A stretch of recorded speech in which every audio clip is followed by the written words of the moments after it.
Yo, what up everybody? Welcome back to another episode of Cloud Gaming Extreme. I am your host, Dusty. The other day, TheEscapist Show recently had an interview with Google Stadia's very own John Justice. So let's get into that interview and see what was discussed. Thanks to the folks at 9 to 5 Google, we have a few of the highlights here for us, so let's get into it. One of the things discussed was Google Stadia working with ISPs on data caps. For those of you that don't know, such as Comcast, for example, has been working on expanding their 1.2 terabyte data cap in the United States recently. If you're not really aware, data caps do really hinder a lot of these cloud gaming services and the way that they are utilized for us as the consumer. When asked about the ISP data cap situation, John Justice stated that they are working with the ISPs on the topic of data caps, either trying to improve those caps or remove them entirely.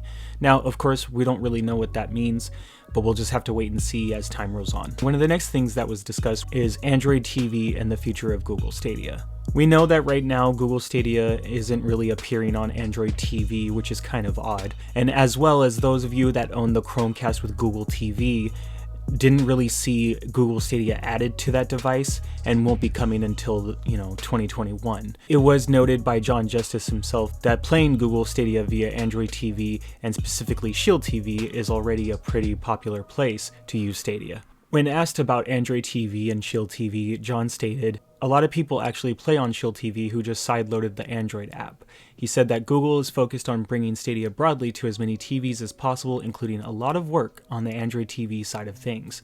Now try not to read too much into that, but it was stated that Stadia might already be something that's already there. That could mean that Stadia is sitting in the background for now, who knows? But it is a plan that they have to roll out Stadia to as many Android TVs as possible. When asked about Stadia tech being upgraded, the statement pretty much was, "You won't see us talking about it." Stadia is getting some behind the scenes upgrades for its tech, but the bad news is, and I don't really know if this is bad news, they won't say too much as far as the Stadia upgrades go because of the fear of overpromising. If you guys aren't aware, over this last year of Google Stadia being in existence, there have been several instances of overpromising that did affect the community in some negative ways, but Stadia has been able to bounce back from it and they've been doing a mighty fine job. The fortunate thing though is that Google Stadia is definitely working on upgrading every part of their hardware. We just won't know until it's actually done. For YouTube integration, one of the most exciting parts of Stadia's reveal in 2019 was the YouTube features, but it's taken months for those features to arrive. Again, an example of one of the unfortunate overpromises of Stadia. Now that crowd play, crowd choice, and direct streaming are live, Google apparently has more on the way.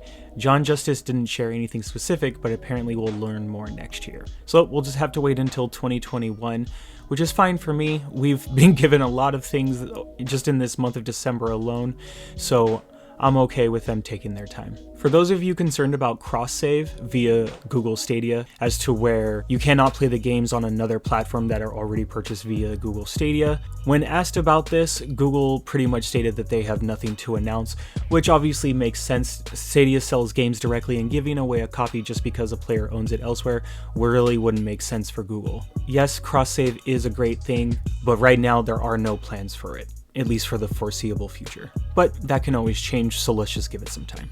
Pretty much through this entire interview, the common theme was that Google Stadia will not overpromise anymore. As we all remember, in the early stages of Google Stadia, there was a huge promise for things such as 4K 60, revolutionary new features, and a lot more that were, teased but just not seen as of yet. And because only a few of those promises actually worked out in the end is why a lot of people seem to have their distaste towards Google Stadia. In the interview, John stated that this is one of the big lessons Stadia learned in 2020, and that as a rule, Google is making a point not to talk about features before they're ready.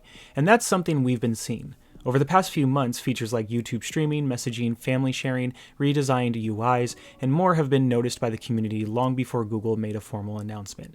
That'll be the pattern going forward, as Google allows word of mouth to make the community happy when these new features are delivered.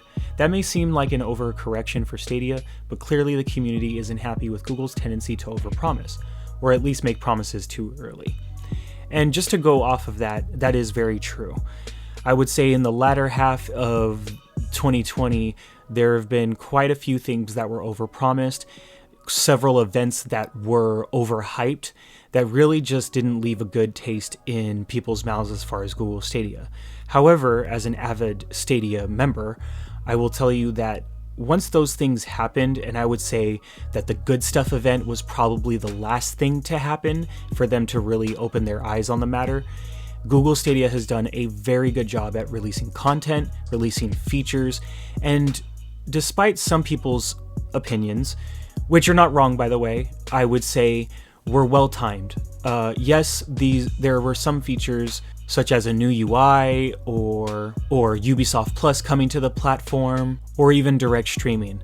These features didn't come at the time that we wanted them, but they came at the time that felt just right. When they did arrive, the whole community erupted, everyone was excited, and everyone was gaming via cloud.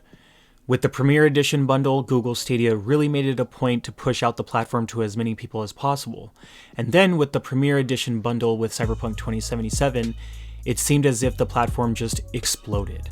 Now so many more people are using Google Stadia, so many people are enjoying the service, and so many people are enjoying Cyberpunk 2077 via Google Stadia, which is amazing to see, especially considering the recent debacle with past-gen consoles as well as PlayStation removing the game from their store for the time being. This interview was a great watch. We'll leave a link down below so you can watch it for yourselves. It is a 40-minute interview, but I do highly suggest watching it, especially if you want recent information into the whereabouts of the coming first and second quarter of 2021 in regards to Google Stadia.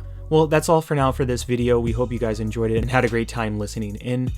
As always, hit that subscribe button, hit that like button, and turn on them notifications so you can catch all the latest cloud gaming news from here at CGX. Let us know down in the comments what are some things you guys are looking forward to in the coming months for Google Stadia, as well as the next year into 2022. Let's get the discussion going and let's see what it is that you guys are hoping for. What features have you been enjoying that have been released over the last month or so? And what is something that you personally yourselves are hoping for that wasn't mentioned in the interview? Now do keep in mind that in the interview it was also stated that a possible Stadia Connect might be coming in the next few weeks. There will be more platform exclusives and more YouTube features coming. So when the news drops, we'll have it ready right here for you. As always, stay safe, stay clean, and game on everybody. Peace.